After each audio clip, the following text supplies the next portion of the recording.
you sense what? Oh, thank you. You sense much difference when Kane is in there and Trevor. Is there sort of a level of awareness about the different plays are going to be called and that kind of thing? Ahead of time, I don't think we, as an offensive line, we really don't know what's going to be called at any given point in time. We just kind of go out and respond to whoever's out there.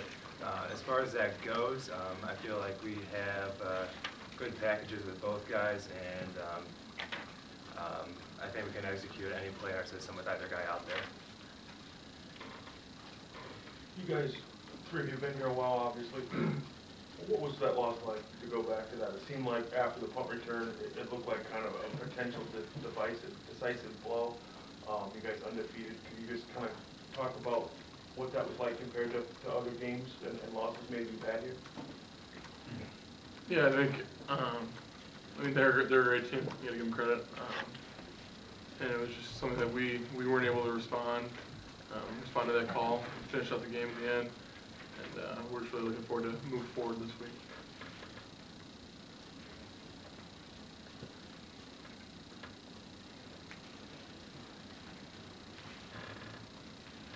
Pat, I was wondering, this is the first time all year against Penn State on offense where you guys passed it more than you rushed it. I was wondering from the offensive lineman's perspective, I mean, I know you guys prefer to rush block, but what did you think of the play calling and kind of shifting towards the pass this week?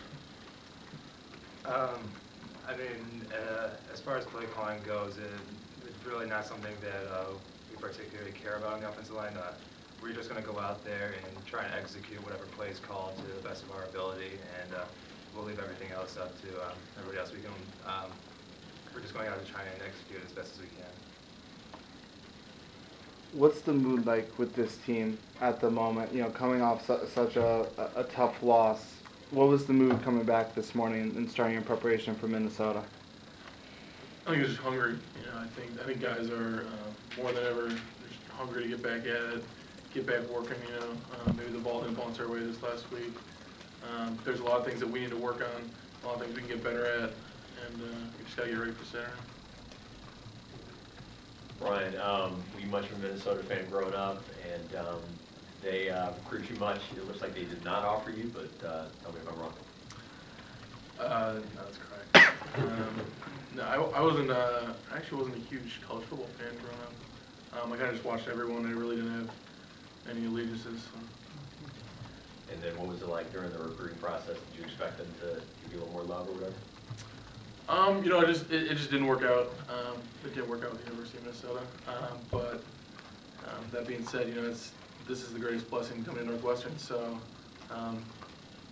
maybe you look at a hometown like that. I guess it's a blessing in disguise.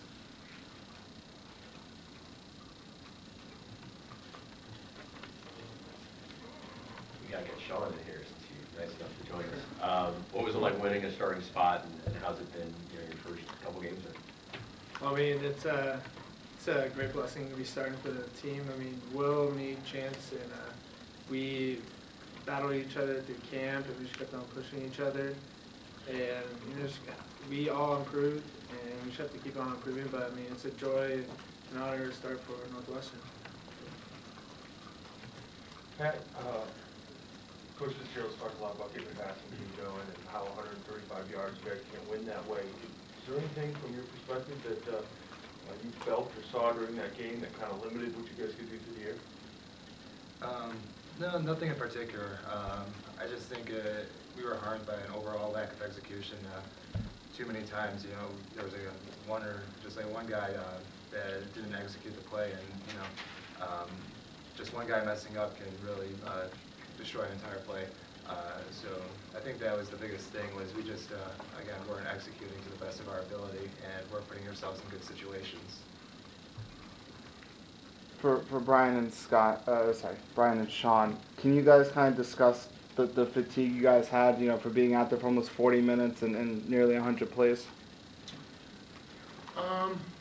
You know, it's just something that you got to answer to. You know, we can't control when we have to go out there, but we can't control when we come off. You know, I think internally on the defensive line front, there are a lot of plays to be made. I think there's a lot of opportunities missed. And so when you get going on those long drives, you really just got to refocus, you know, because, I mean, obviously It gets tiring out there, and you got to push through it and really respond. But I think on the D-line especially, we just look to each other. I look over, I see Quinn Williams, I see Tyler Scott, I see Sean here. We really push each other through it, so I don't think it was an issue. Yeah, I think what Brian said, we can control when we come off. So when we have the opportunities to make big plays, we just have to make big plays and just look to each other and keep on pushing each other. On that same line, Coach Fitz was talking a lot about the 3rd and shorts in the second half, 3rd and 1, 3rd and 2, 3rd and 3. What do you think Penn State was able to do, and why were you guys not able to get off the field on those 3rd and shorts? I just think, they got the best of us, I guess. It's something that we worked on and we knew was going to be coming. It's just kind of going out there executing. We had him stopped one time, and we thought he was stopped, and they just kept going. And I think it takes that extra effort. Nothing's easy in the Big Ten, and until that whistle blows, the play's still going. So you can't let up, even regardless if you think there's momentum stopped or anything like that. Maybe for Pat, is there much talk either among the guys or coaches of this being a Legends game? Does that ramp things up at all? We really haven't talked about that so far. The most important thing, it's a Big Ten game. Every single game that we play from here on out is a real important game. We approach them all the same way.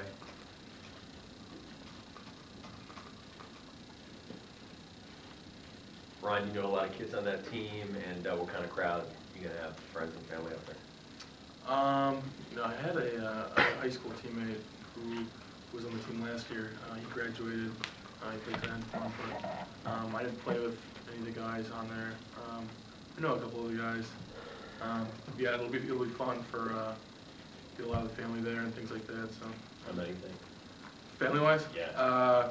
Right now it's definitely over 50. I couldn't tell you how many more. Probably over like 70.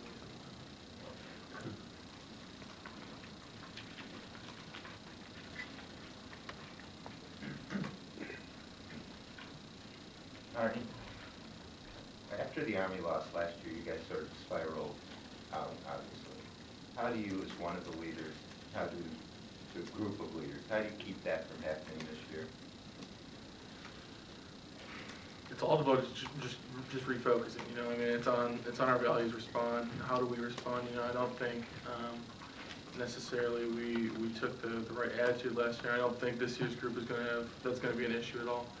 I think we have maybe more so than ever. We got a group of character guys who are willing to answer and really willing to go out and work, and put in the work during the week, the film study, the practice, the reps, kind of that grind in order to get the results on Saturday. So I don't think that's going to be an issue.